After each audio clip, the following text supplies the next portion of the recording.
Lorato smoothed her silk skirt, staring at the glittering skyline of Santon, Johannesburg. Beside her, Tabo was hunched over a laptop, his hoodie frayed at the cuffs. They had shared a cramped flat in Bromfontein for 3 years, surviving on Coda sandwiches and big dreams. However, Lorato was tired of eventually. She wanted the life reflected in the polished marble of the corporate towers where she worked as a junior analyst. Her boss, Marcus Vandermerve, was everything Tabo was not. Marcus smelled of expensive oud and spoke in the clipped, confident tones of old money. He didn't just walk, he owned the air he breathed. When Marcus began leaving bouquets of Proteus on her desk, the contrast became unbearable. Tabo offered her a home-cooked meal and a shared future of slow building. Marcus offered her a penthouse in Waterfall City and a seat at the table of the elite. The breaking point came on a rainy Tuesday. Tabo excitedly showed her a line of code for his revolutionary fintech startup. Lorato didn't even look. "I can't do this anymore, Tabo. I need a man who is already where I want to be, not someone still stuck in the basement." She packed her bags while he sat in stunned silence. She didn't see the tears in his eyes, only the reflection of the silver Mercedes Marcus had sent to pick her up. She left him for the man who signed her paychecks, certain she had won. Life with Marcus was a whirlwind of luxury. Lorato moved into his sprawling estate, where the floors were heated and the wine was older than her career. She became the envy of the office, the it girl who had successfully climbed the ladder via the bedroom. Marcus was generous with his credit cards, but stingy with his time. He treated her like a prized trophy, a beautiful accessory to be displayed at high-end galas in Hyde Park. Initially, the scandal of their affair fueled her. She enjoyed the whispers in the elevator and the sudden deference from her former peers. But as the months passed, the shine began to wear off. Marcus was controlling, demanding she check her schedule with his personal assistant. He never spoke to her about business. He only spoke to her about her appearance. She was a glorified ornament in a house filled with expensive shadows. Meanwhile, she heard rumors through the grapevine. Thabo had disappeared from their old circles. Some said he had moved back to Limpopo. Others said he had sold his soul to a venture capital firm in London. Lorato felt a momentary pang of guilt, but she suppressed it by buying a pair of red-bottomed heels. She had chosen security over sentimentality. She told herself that Thabo would have never been able to give her this life. Little did she know, the quiet man she left behind was busy rewriting the rules of the very world she thought she had conquered. The atmosphere at Vandermerve Holdings shifted overnight. Marcus was uncharacteristically frantic, pacing his mahogany-paneled office and snapping at everyone. A mysterious entity, Apex Digital, had been quietly buying up shares of the company for months. They had exploited a loophole in the corporate structure that Marcus had overlooked in his arrogance. By the time he realized he was under threat, it was already too late to block the move. Lorato watched from the sidelines as the board of directors turned on Marcus. They were tired of his reckless spending and outdated methods. The Gray Ghost, as the anonymous buyer was called in the financial tabloids, had promised a complete overhaul and a doubling of dividends. The shareholders were salivating. Marcus's empire was crumbling, and with it, the lifestyle Lorato had sacrificed her integrity to maintain. One morning, the news broke. The takeover was complete. Marcus was officially ousted from his own company. The staff gathered in the grand lobby, whispering in hushed tones about who the new CEO would be. Lorato stood near the front, her heart hammering against her ribs. She needed to charm the new boss immediately to secure her position. As the tinted glass doors slid open, a fleet of black SUVs pulled up. A man stepped out, dressed in a bespoke charcoal suit that screamed power. It wasn't a stranger. It was Thabo, looking colder and sharper than she ever imagined. The silence in the lobby was deafening as Thabo walked toward the elevators. He didn't look like the boy who wore frayed hoodies. He looked like a predator who had finally caught his prey. He stopped in front of Lorado, his gaze sweeping over her designer outfit with clinical indifference. He didn't smile. He didn't even acknowledge their history. He simply adjusted his cufflinks and kept walking, followed by a trail of lawyers and advisors. Lorado was paralyzed. The man she had discarded as a failure now owned the building, the brand, and her future. Marcus was escorted out by security 20 minutes later, his face purple with rage and humiliation. He didn't even look back at Lorado. To Marcus, she was just another asset he had lost in the bankruptcy. She was suddenly alone in a sea of people who knew exactly how she had treated the new king of the North. Thabo's first act as CEO was to call a mandatory staff meeting. He spoke with a voice like gravel and honey, outlining a vision that was light years ahead of anything Marcus had imagined. He was brilliant, ruthless, and terrifyingly efficient. When the meeting adjourned, his assistant tapped Lorado on the shoulder. "Mr. Mokalina would like to see you in the penthouse office," she said. Lorado's hands shook as she touched her hair. Was this a second chance, or was it the beginning of her public execution? The executive office had been stripped of Marcus's hunting trophies and replaced with minimalist African art. Thabo sat behind the desk, framed by the sunset over the Magaliesberg Mountains. He didn't ask her to sit. He let her stand there in the silence for a full minute, the weight of her past decisions pressing down on her. The air conditioning hummed, a cold contrast to the heat rising in her cheeks.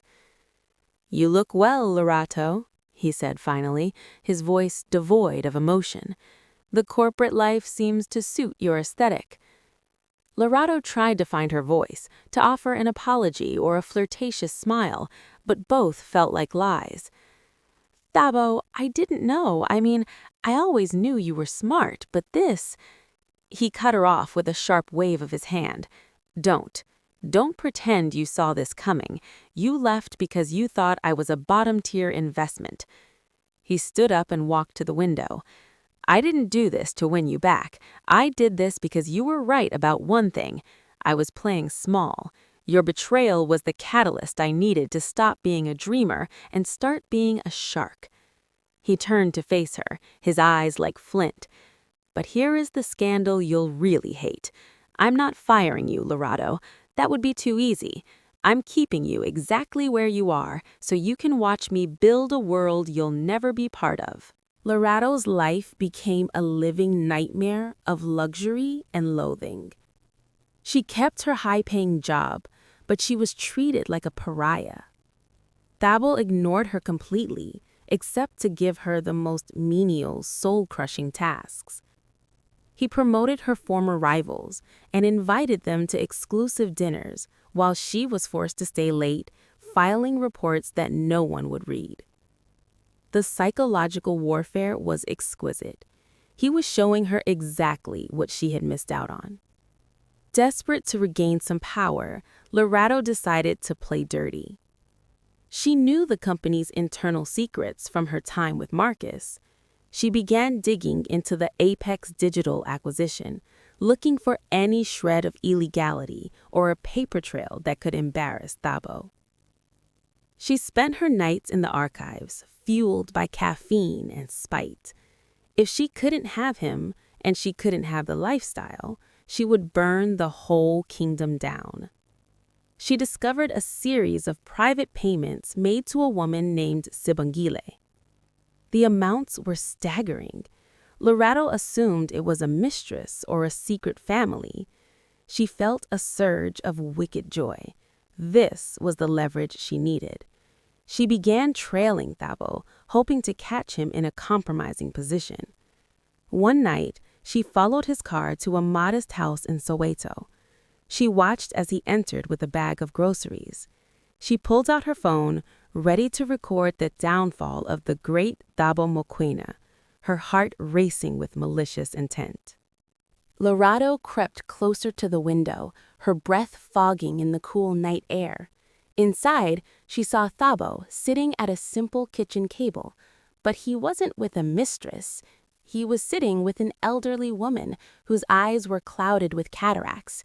He was gently feeding her, speaking in a soft tone she hadn't heard in years. This was Sibongile, his mother. The scandalous payments weren't for a lover. They were for the best medical care and 24-hour nursing for the woman who had raised him. The realization hit Lorato like a physical blow. While she had been chasing Marcus's shiny cars and empty promises, Thabo had been working to save his mother from a life of poverty and illness. He hadn't bought the company for ego. He had bought it to ensure his family's legacy and security. The dirt she thought she had found was actually the proof of his integrity.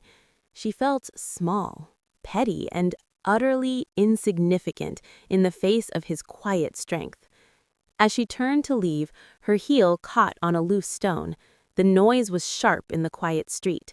Thabo appeared at the door in seconds, his silhouette framed by the warm light of the house. "Lorato?" he called out, his voice weary rather than angry. She froze, unable to move. He walked down the small garden path, looking at her with a mixture of pity and disappointment. "Are you really this desperate to destroy me, even here at my mother's home?"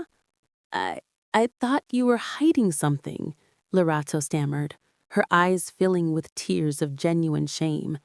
"I thought everyone had a price, Thabo, because I did." Thabo sighed, looking up at the stars over Soweto. "That's the difference between us. You see the world as a series of transactions. I see it as a series of responsibilities." He didn't yell, he didn't mock her. His calm was far more devastating than any rage could have been. "Go home, Lorato," he said softly. "Stop looking for ghosts. The only thing haunting you is your own reflection." He turned and went back inside, locking the door with a finality that felt like a coffin closing. Lorato drove back to her lonely apartment, the silence of the car echoing her thoughts. She realized that Marcus hadn't just taken her dignity, he had warped her entire perception of what mattered. She had become the villain in her own story. The next morning, she arrived at the office early. She didn't put on her usual mask of corporate ambition. Instead, she wrote a letter. It wasn't a threat or a plea for a promotion. It was a full confession of her attempts to sabotage the company, along with the resignation. She left it on Thabo's desk and walked out of the building. She expected to feel a sense of loss, but instead, she felt a strange, terrifying lightness. She was finally starting over, with nothing but the truth. 3 weeks later, Lorato was working at a small nonprofit in Maboneng, earning a fraction of her previous salary but sleeping through the night. She was shocked when a courier arrived with a legal-sized envelope. Inside was not a lawsuit, but a contract. Thabo had rejected her resignation. Instead, he had transferred her to a new department, Corporate Social Responsibility. The letter attached was brief. "If you want to find your soul, start by helping others find theirs. Don't disappoint me again." The office went wild with gossip. People assumed she had seduced him or used some secret leverage to stay on. The scandal of the reinstated mistress followed her every move. But Lorato didn't care about the whispers anymore. She dove into the work, traveling to rural schools and township clinics, using her analytical skills to maximize the impact of the company's wealth.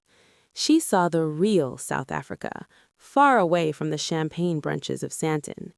She worked harder than she ever had under Marcus. She wasn't doing it for the title. She was doing it to prove to herself, and perhaps to Thabo, that she was more than the sum of her mistakes. Thabo remained distant, a shadow in the executive wing, but he watched her progress through the monthly reports. He saw the change in her. He saw the way she looked at people now, with empathy instead of calculation. The dynamic was shifting, but the past still hung between them like a jagged blade. The company's annual charity gala was held at the Saxon Hotel. It was a night of high fashion and higher stakes. Marcus, having clawed back some dignity through a minor consultancy firm, was there, looking bitter and bloated.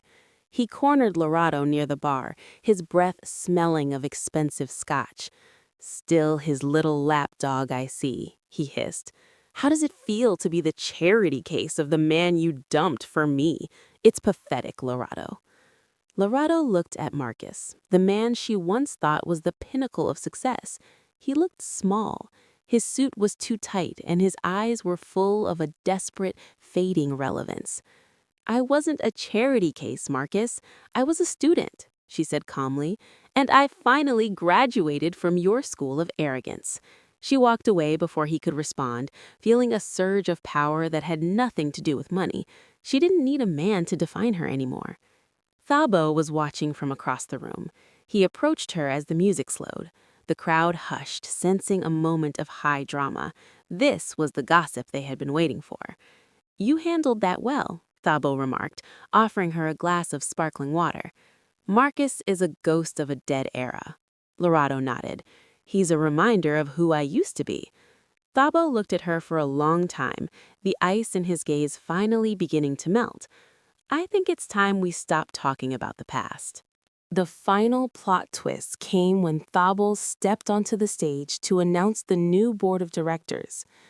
The room held its breath. "Growth requires more than just capital," he said into the microphone. "It requires a conscience. Therefore, I am appointing a new director of operations to oversee our long-term vision for community integration." He paused, his eyes finding Lorato and the crowd. "Someone who knows the value of a second chance. Lorato, please join me." The room erupted. It was the ultimate scandal. The woman who left him was now his second in command. But as Lorato walked up the steps, she didn't feel like a trophy. She felt like a partner. She reached the podium and shook Thabo's hand. The touch was professional, but his eyes held a glimmer of the boy from the Bramfontein flat. He had achieved his goal. He owned the company, he had outclassed his rival, and he had reclaimed the woman he loved on his own terms. Lorato looked out at the sea of faces, the elite, the doubters, and the defeated Marcus. She had achieved her goal too, though it wasn't the one she started with. She had the luxury, the power, and the position, but she had earned it through growth rather than greed. As the cameras flashed, she realized the greatest victory wasn't owning the company, it was owning her own life. In the heart of Johannesburg, under the African moon, a new empire had truly begun.